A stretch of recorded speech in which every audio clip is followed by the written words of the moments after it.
Nós vamos agora para o quadro Panorama Bíblico e hoje nós vamos abordar sobre as cartas do Apocalipse, as 7 cartas escritas pelo apóstolo João, que foram ali enviadas pelo Senhor Jesus às 7 igrejas da Ásia Menor, que hoje é a atual Turquia. E nessas cartas, é claro, existe uma apresentação do Senhor Jesus diferente em cada carta. Tiveram cartas que ele fez elogios, mas também fez críticas. Tiveram cartas que ele só elogiou e tiveram cartas também que ele só criticou. Mas em todas elas o Senhor deu a orientação, chamou ao arrependimento e também fez promessas aos que vencerem. E eu queria começar então com essa pergunta aqui para o pastor João Flávio Martinez. No capítulo 2 do Apocalipse, no verso 28, quando o Senhor Jesus enviou a carta à igreja de Tiatira, ele diz nesse verso 28, eu vou ler o 27 para uma melhor compreensão. E com vara de ferro as regerá, e serão quebradas como vasos de oleiro, como também recebi de meu Pai. Verso 28, e dar-lhe-ei a estrela da manhã. Então, pergunta ao pastor João, pastor, o que é esse prêmio?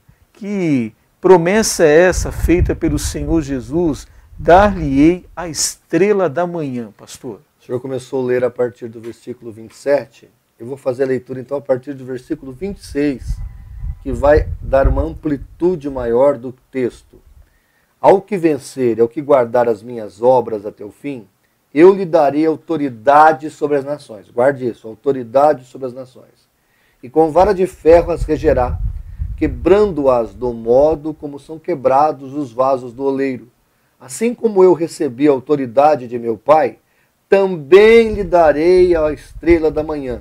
Quem tem ouvidos, ouça o que o Espírito diz às igrejas. Então, esse texto aqui, dar a estrela da manhã, tem um significado envolvendo a autoridade de Cristo, a glória de Cristo, o resplendor de Cristo, que ele vai compartilhar com a sua igreja. Em outro texto de Apocalipse, Jesus é chamado de a resplandecente estrela da manhã. Pedro chama Jesus da estrela da alva. Então, aqui no caso, Jesus não é a estrela da manhã nesse texto, ou a resplandecente estrela da manhã. Aqui nesse caso, a estrela da manhã é a autoridade do Cristo, é a glória do Cristo que ele vai refletir sobre a sua igreja.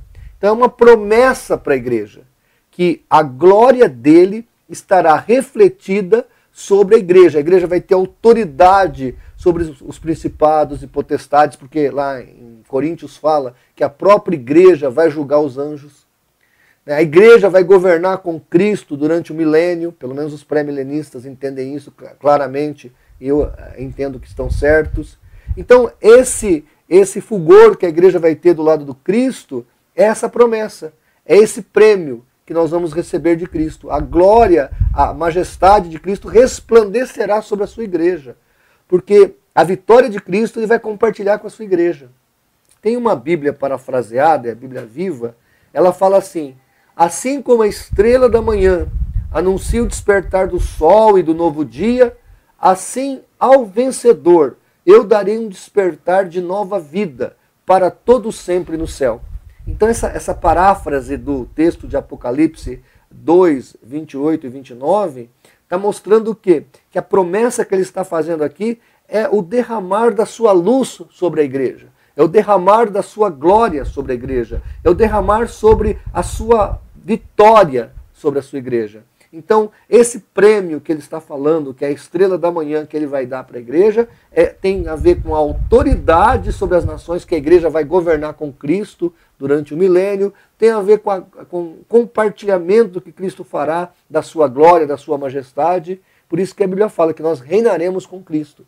Então é aí, nesse contexto, que Apocalipse, capítulo 2, do verso 26 a 29, deve ser interpretado. Muito bem. Nós temos mais uma pergunta aqui. com relação à promessa que o Senhor Jesus fez. É no caso aqui da igreja de Esmirna, uma igreja que recebeu elogios, apenas elogios do Senhor Jesus e ainda promessas. E no verso 11 do capítulo 2 do Apocalipse, o Senhor Jesus diz assim: quem tem ouvidos, ouça o que o Espírito diz às igrejas. O que vencer não receberá o dano da segunda morte. Então, nós pedimos para o pastor nos explicar o que o Senhor Jesus estava querendo dizer com o dano da segunda morte. O que é a segunda morte, pastor? Pastor Rogério, nada melhor do que usar a própria Bíblia para interpretar a Bíblia. A primeira regra de hermenêutica é: a Bíblia interpreta a Bíblia. Então, em Apocalipse capítulo 20, do verso 11 ao 15, fala do juízo final. E lá no versículo 14 vai dizer o seguinte: e a morte e o inferno foram lançados no lago de fogo. Esta é a segunda morte. Ou seja, a segunda morte é a morte eterna. Todos os que estão caídos e não encontraram Jesus ainda como Salvador estão vivendo mortos. Como disse Jesus: deixe os mortos enterrarem os seus mortos. Então, na verdade, todos aqueles que ainda não tiveram um encontro real com Jesus estão mortos espiritualmente.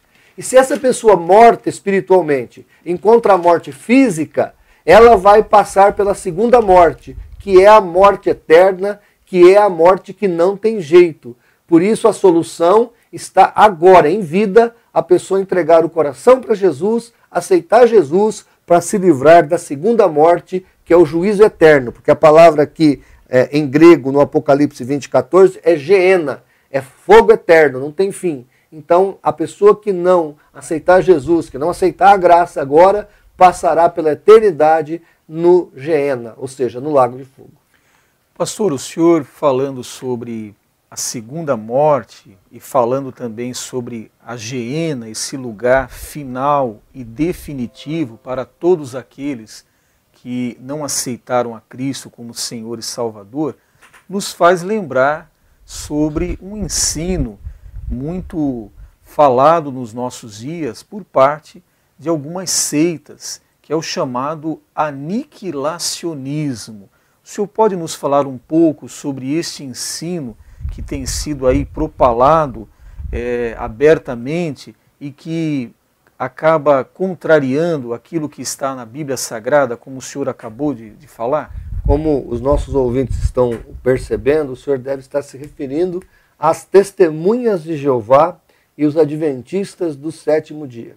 Essas duas seitas, elas ensinam enganosamente o que nós chamamos de sono da alma ou aniquilacionismo. E essa heresia tem como finalidade a negação da vida após a morte e também do inferno eterno, né? A gente pode até achar uma doutrina desagradável na Bíblia, não concordar muito com ela, é até um direito seu. Deus vai respeitar esse ponto de vista seu. Agora, você dizer que essa doutrina não é bíblica só porque você não gosta dela, isso não muda o fato. Nós sabemos, por exemplo, as testemunhas de Jeová, está no livro Proclamadores do Reino, onde conta a história das testemunhas de Jeová, registrado por elas mesmas, a autobiografia deles. E eles contam que o Charles Taze Russell, ele chegou à conclusão que o inferno não era eterno. Aliás, o inferno não é eterno mesmo, porque o inferno vai ser jogado dentro da geena, né? Então ele vai ter um fim. Mas as pessoas que estão ali já estão condenadas eternamente. Então ele teve um debate com um cético. E nesse debate que o Charles Taze Russell teve com o cético, ele chegou à conclusão que o cético estava certo. Que um Deus de amor não poderia, então, mandar uma pessoa para o inferno eternamente. Então, baseado no raciocínio de um cético, como disse Paulo em Coríntios, de uma mente depravada e caída, que não entende as coisas espirituais, o Charles Taze Russell e também os adventistas um pouco antes, porque eles já começaram com essa tese também, chegaram à conclusão de que o homem não poderia ser jogado no inferno. Então é totalmente um raciocínio humano, não é um raciocínio bíblico. Durante 20 séculos a igreja não teve dúvida de que o inferno é real, o lago de fogo é eterno, e isso são doutrinas bíblicas. Não é uma questão de opinião humana. Agora, se eles não aguentam a doutrina bíblica, eles deveriam fazer outra coisa e parar de pregar a Bíblia, porque a Bíblia diz isso. É uma realidade dura? Eu não sei se essa realidade, pastor Rogério, é menos dura sobre o ensino de que você vai ser aniquilado. Qual realidade é pior? Você viver eternamente sofrendo ou você ser aniquilado? Isso é um conceito humano. Então um filósofo pode dizer assim, eu filosofei sobre o assunto e eu acho que sofrer eternamente é pior. O outro vai dizer, não, eu filosofei sobre o assunto e existir não tem preço, então é melhor existir e ficar sofrendo eternamente.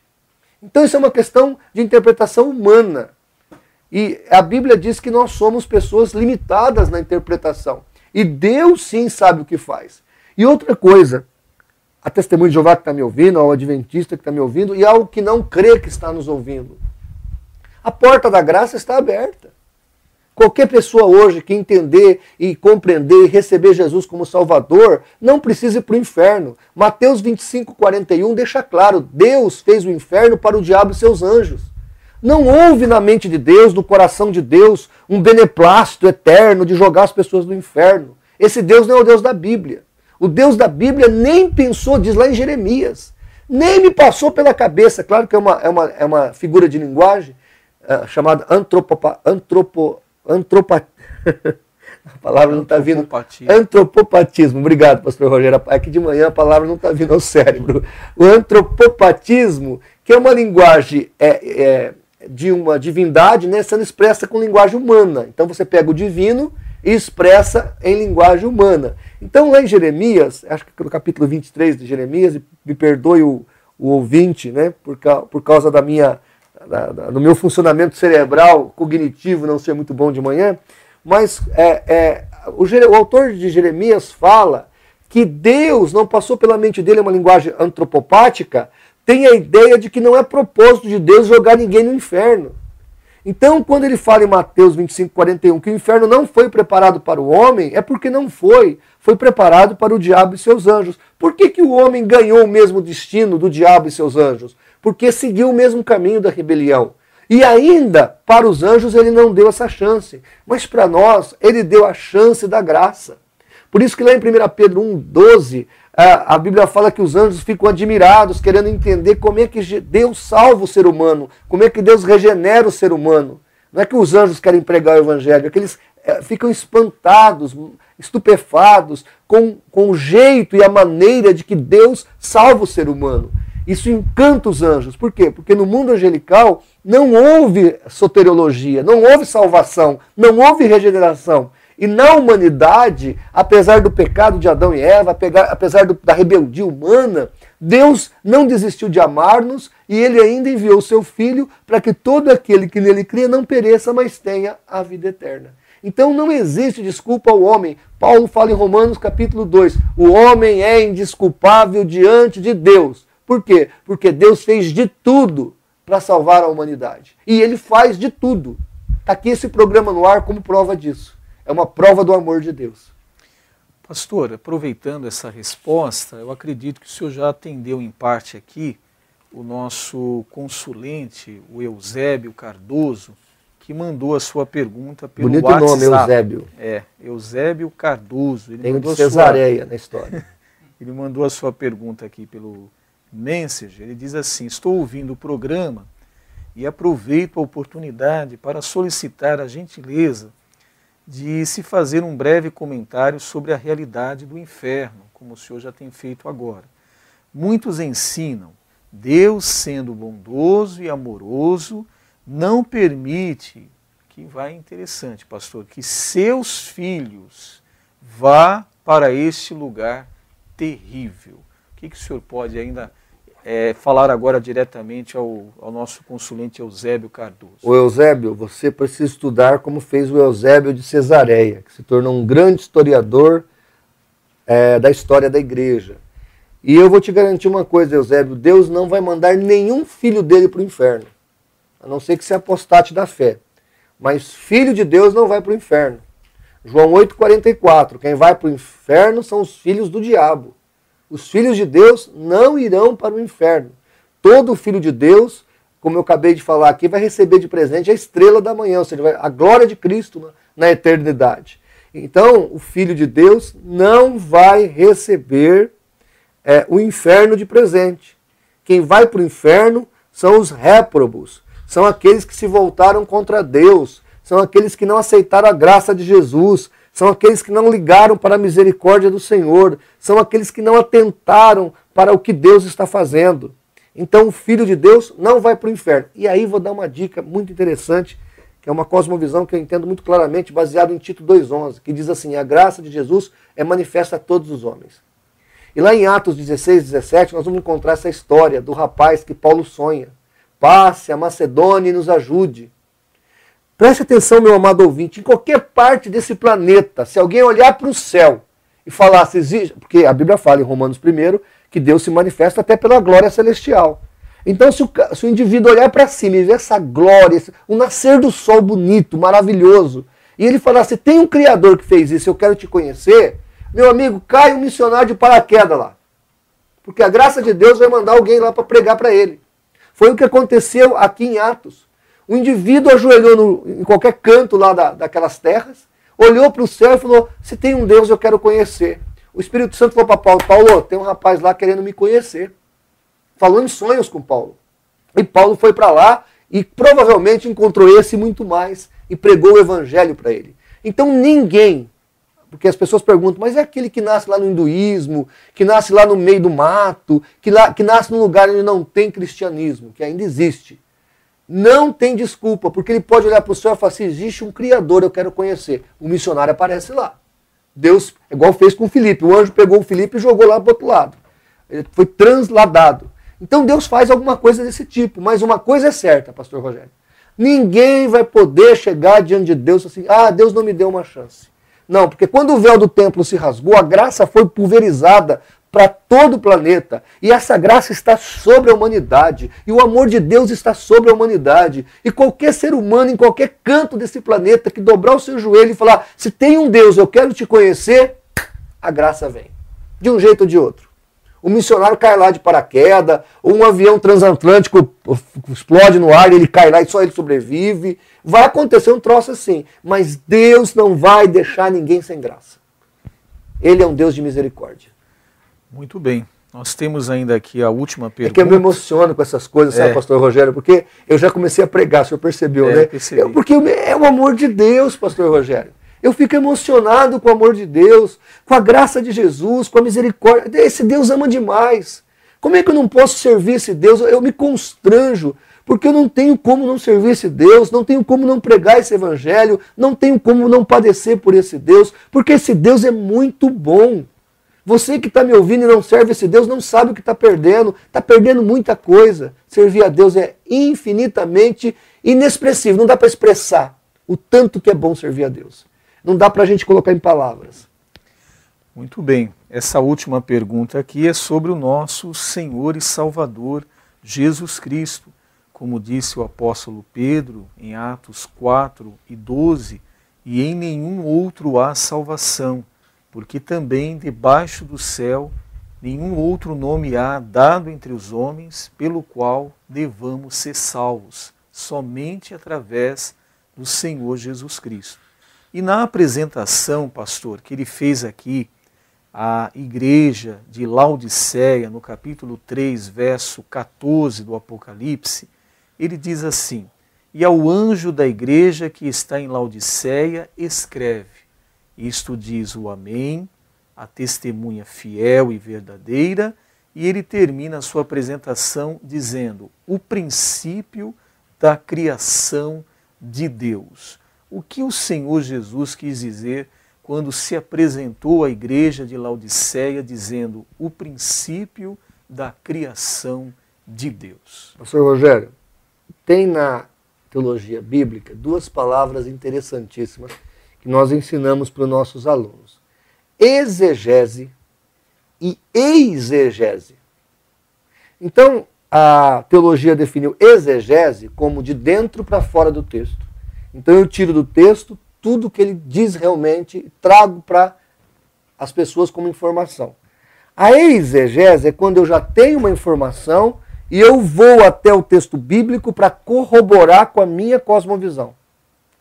E o que as testemunhas de Jeová, essa seita deturpadora, faz é exegese. Então eles têm uma interpretação e eles vão para a Bíblia, para furtar a Bíblia da verdadeira interpretação. Eles são desonestos. Essa é a verdade. São pessoas desonestas. Preste atenção, você que está me ouvindo. Desonesto não é esse coitadinho que está batendo na tua porta e que não sabe nada. Esse aí é só uma vítima. E tem muito irmão que solta o pitbull em cima da testemunha de Jeová. Não faça isso, irmão. Testemunha de Jeová é o único pecador que vem até a tua casa para você falar do amor de Deus e você perde a oportunidade porque não tem conhecimento. Olha que coisa, pastor Rogério. Testemunho de Jeová é o pecador que vem até a nossa porta e a gente não tem o que falar para eles. Mas vamos para o texto, porque o tempo ali, eu estou vendo ali, já está quase acabando. Apocalipse 3,14 fala o princípio da criação de Deus. Bom, a ideia é que a partir de Cristo, né, seria todas as coisas criadas. Mas olha, preste atenção. A palavra no grego é arché. A-R-K-H-E. A palavra princípio. Entre os diversos significados, nós temos primeiro de uma série, então seria a ideia de que a partir de Cristo tudo foi criado, mas também a palavra arché pode ser magistrado, governador, soberano, ou seja, estas coisas diz o Amém, a testemunha fiel, o soberano da criação de Deus, o governador da criação de Deus, o magistrado da criação de Deus. Então, quando o autor de Apocalipse, no caso João, e o próprio Cristo que está falando ali, ele coloca essa palavra no texto, a ideia é de soberania. A ideia é que Jesus é o estupim da criação de Deus. Quer dizer, em Cristo todas as coisas foram criadas. Em Cristo todas as coisas vieram à realidade. Em Cristo todas as coisas vieram a existir. Ou seja, fora de Cristo não há realidade. Fora de Cristo não há existencialidade. Fora de Cristo não existe vida. E eu estou falando de toda e qualquer vida. Porque em Cristo nós temos o estupim de toda a existência e de toda a vida. Então, o que falta às testemunhas de Jeová é honestidade exegética. O texto de Apocalipse 3,14 tem a ideia, na verdade, de colocar Jesus como primaz da criação, como o ser mais relevante de tudo, porque é a partir dele que tudo é criado. É em Cristo que as coisas existem. Ele é o Criador. Ele não é a criatura, ele é o Criador. Então, na verdade, esse texto exalta a divindade de Cristo e o coloca como o grande soberano de toda a existência humana, pastor Rogério.